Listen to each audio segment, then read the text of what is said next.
बच्चों, आज हम पढ़ेंगे छोटा भीम और छुटकी की कहानी। एक दिन छुटकी स्कूल जा रही थी, तभी रास्ते में उसे गुफा का रास्ता दिखाई दिया। छुटकी ने सोचा कि इस गुफा में क्या है, यही सोचकर वह गुफा के अंदर चली गई। गुफा के अंदर बहुत ही अंधेरा था, छुटकी को कुछ भी दिखाई नहीं दे रहा। जब छुटकी आगे बढ़ी तो देखा एक डाइन खड़ी थी। उसने छुटकी को पकड़ लिया और एक कमरे में बंद कर दिया।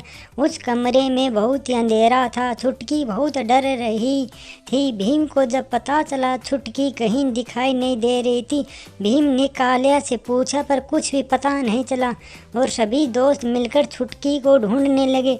जब भीम ने देखा कि एक गुफा है उसी रास्ते पर, तो उन्होंने सोचा कि हमें इस गुफा के अंदर जाना चाहिए और सभी मिलकर अंदर गए तो अंदर बहुत ही अंधेरा था और उन सब के सामने आई एक डाइन। सभी लोग उसे देखकर डर गए।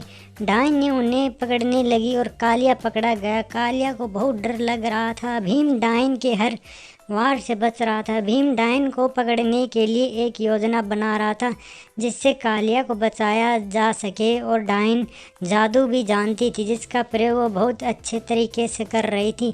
भीम उसके जादू से बच रहा था। तभी भीम को छुटकी की आवाज़ सुनाई दी और भीम को अब लग रहा था कि छुटकी को जादूगरनी ने पकड़ा था। भीम को अब समझ आ रहा था कि जादूगरनी को हमें हराना ही पड़ेगा, तभी हम बच पाएंगे। जब जादूगरनी ने अपना जादू चलाया तो भीम ने जादूगरनी की ओर शीशा कर दिया और जादूगरनी अपने ही जाल में फंस गई।